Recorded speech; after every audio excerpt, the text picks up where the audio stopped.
So hey guys, Chunky but Funky here. Today's gonna be a story time video. Um, I normally like to keep my channel, chunky and funky, but today's gonna be a of a little bit of a kind of serious story about my life. As the title is, My Mother Bullied Me.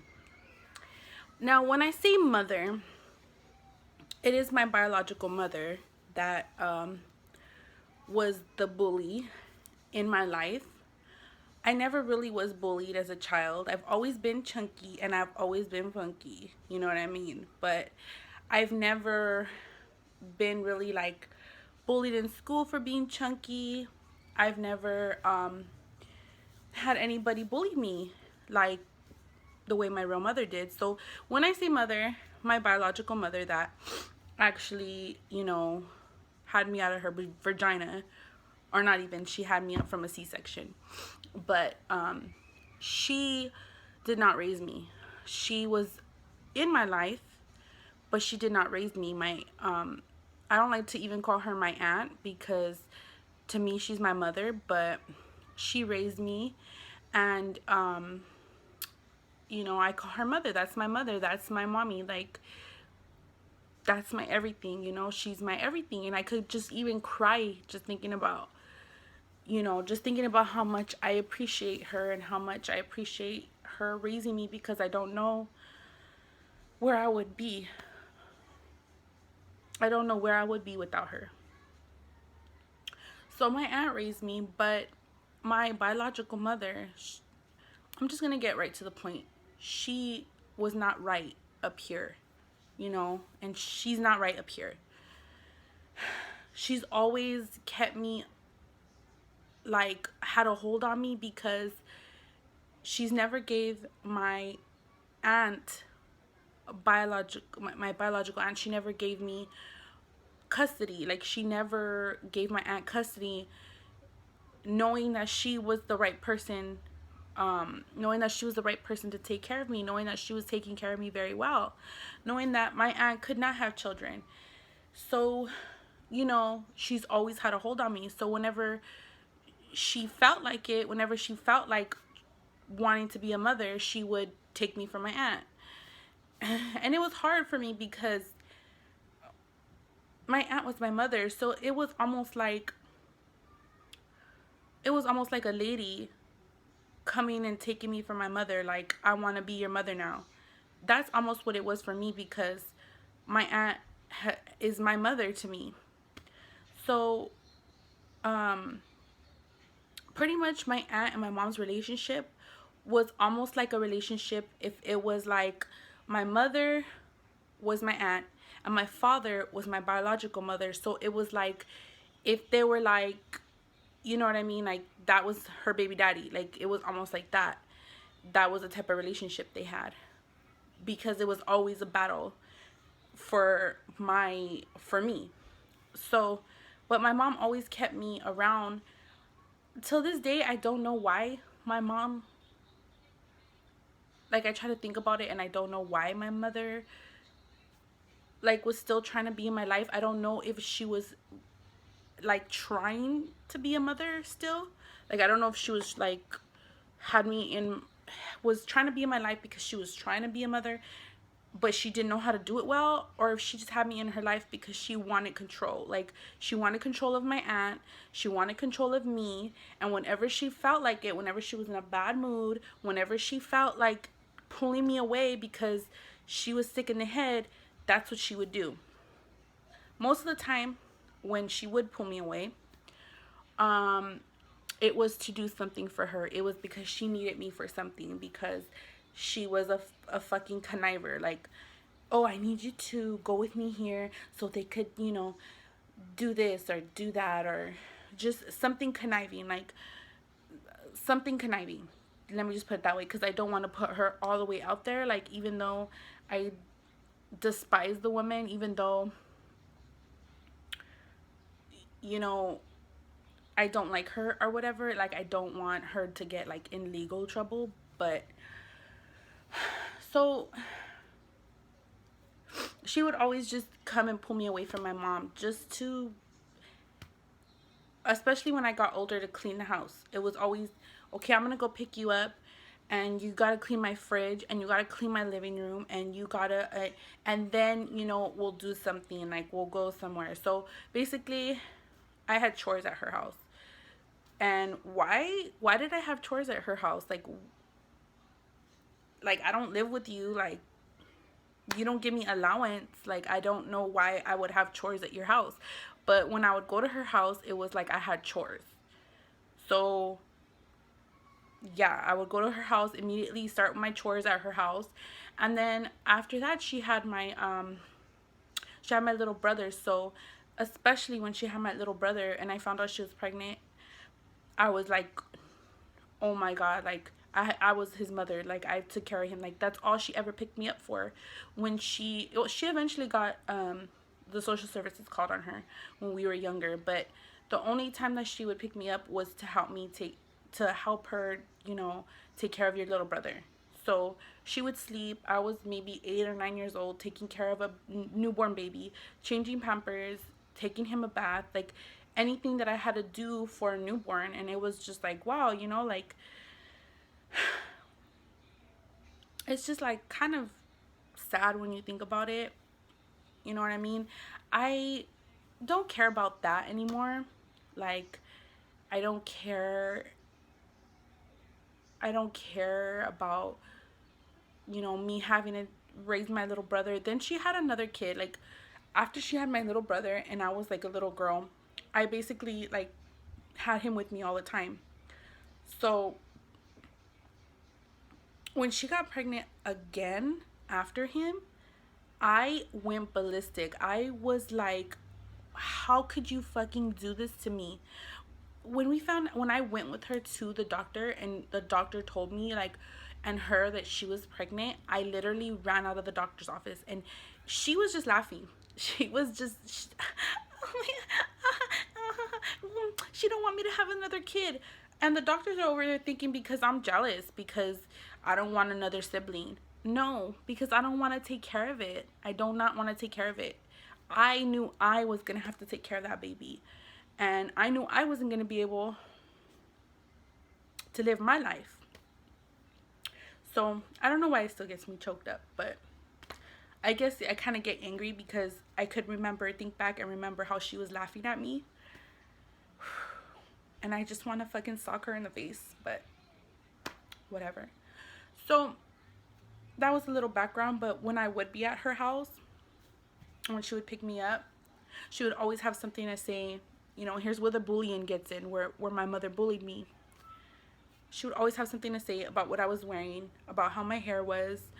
I would buy these cute, I don't know if, you know, if you guys don't remember the little butterfly clips.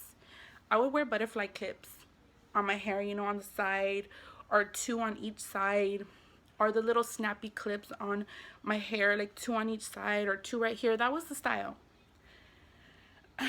So I would come from my aunt's, she would pick me up, or my aunt would take me, and as soon as she would see me, ew. This is my reenaction of her. Ew. Why are you wearing those clips? You look like a pig. You look like a little fat pig.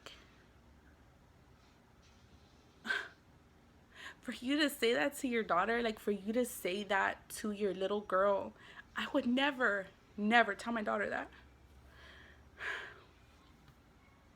I would never.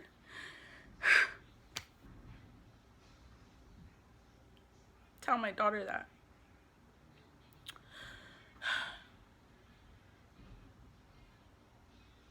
Sorry, I'm hearing the neighbors. Okay, so I would, you know, I was just like, okay, you know, that was. So I would have my little clips, and she'd tell me I look like a pig. She'd tell me maybe if I wasn't overweight, they would look better on me. She'd try to pull them out of my hair, and I would get angry. Like, I would get angry at her, and I would, you know, kind of like talk back to her and tell her, like, no, I don't. No, I don't. And she'd be like, yes, you do. Yes, you do. You need to lose weight. You're fat. Your aunt feeds you too much. You know, you need to tell her to cook because you're fat. And, you know, I don't want my little girl looking fat with me. You're not going to be gaining weight here. You're going to lose weight. I'm going to make you lose weight. I'm going to give you diet pills. You need diet pills. She would give me diet pills. Like, she had me hooked on diet pills when I was a little girl, and that was not right. Like, you do not give a little girl diet pills. So she had me hooked on diet pills. She would tell me that I was fat all the time.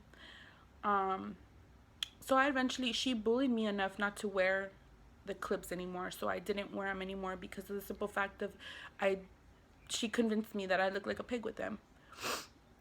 So even after that, she would still tell me, "You're fat. You look like a dinosaur. You look like Barney," which that I don't understand. Like, she would always tell me, "You look like a fat dinosaur. Like, you have little arms," which I don't have, like, little arms. She'd tell me I have little arms and a big body, which I don't.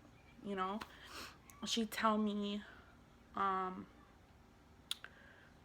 I'm fat, that I look like a pig, that I don't look like her, that she's embarrassed of me, that nobody likes fat people. Um, she would always tell me something in Spanish, me cae.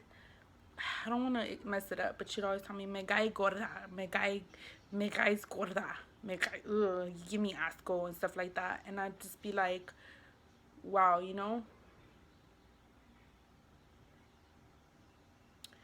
you're like you don't look like me, you look like your aunt.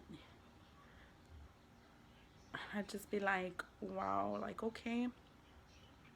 So I would cry when I would have to go to my, like, I eventually started hating going to my mom's. um I hate to even call her mom, but for the sake of this video, to distinguish mother from my aunt, I'm gonna say it just for this video, but technically my aunt is my mother. So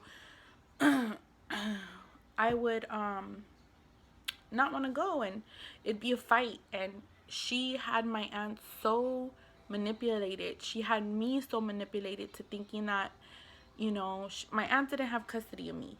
That's how she would always get me. And she'd be like, I could call the cops right now and tell them that you're keeping her from me, and you better bring her and she better come. I need help. I need help. It was never, oh, I want to see her. I miss her. It was always, I need help. I need help. I need help. I need help. That's what she had me for. So she basically had me as a little slave, like as a little slave. So then eventually I got older, and she would, you know, we'd have big blow ups, you know, because she would tell me nasty, nasty things, nasty things. Like, I don't even want to say the things she would tell me. But she'd tell me, like, eventually, you know, I started wearing makeup and stuff like that, and she'll tell me, oh, you look like a wannabe porn star. You look like a fat stripper. You look like a fat whore. Um, you're, you know what I mean? Like, just horrible things. Horrible things. A bully. A straight up bully. So my mother was a straight up fucking bully. You think about getting bullied at school, and not wanting to go to school because you're getting bullied there. It wasn't school. I was happy at school. Honestly, I wasn't happy at school because of, I could just hear in my head, like, I was very self-conscious. I went through a phase where I was very, you know, always looking in the mirror, always making sure I looked perfect, always, you know, worried about my weight, always being on a diet, because all I could hear in my mom's head was, you're fat, you're ugly, you look like a pig, you're this, you're that, you're this, you're that. And it wasn't true. It was not true. Like, I know, I mean, I'm just like, I was just fucked up for a for a little while during school. I was very depressed, and I didn't want to go to school, and I was stitching and stuff like that. She never made me go to school. She was never a role mother. She never, she was all right with me not going to school because, she would keep me home and make me clean and stuff like that, and make me take care of my little brothers. But all the while, like, bullying me, bullying me, bullying me. But yeah, that's basically what she used to do. And now um I no longer speak to her. uh and I'm happy in my life because I get to live free. I get to um enjoy my children and enjoy my life. And I no longer let her get to me. I have a lot of self-confidence in myself. Um I am chunky, but I don't care anymore. Like, I've just built myself up. I made myself stronger. I have a strong mind, and that's one thing about my family. Well, my family, my dad's side of the family, and my brothers, and I have all brothers. That's one thing about us, is that we're very, very strong minded. We have strong minds. We don't let things get to us. We hurt like any other people. We cry. We get depressed. But we always stay strong. We always, built ourselves back up again. So I have the utmost confidence now. I'm very confident. I don't give a fuck if what anybody thinks about me. I don't give a fuck about what anybody says to me. I am chunky. I wear crop tops. I wear what I want to wear, and I don't give a fuck. Like, I have the utmost, like, let me move this. I have the utmost buckets. Like, fuck what you think about me. Fuck if anybody thinks anything about me. I don't want to hear it. I feel confident in myself. So I'm confident now. That was the past, and I'm gonna leave it in the past. I wanted to share this with you, just to share with you some crazy shit that went on in my life. And I hope that if anybody out there sees this and is going through maybe something similar, or going through bullying, don't believe what anybody tells you. Don't believe what anybody tells you. If someone tells you you're ugly, don't fucking believe them. They're fucking nuts. They're fucking crazy.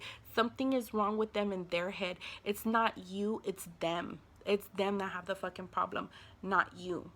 You keep yourself strong, you keep yourself confident, and you understand that nothing could fucking get to you. Okay? You sit there and you say fuck it and fuck you, because you have the ability to fucking be strong.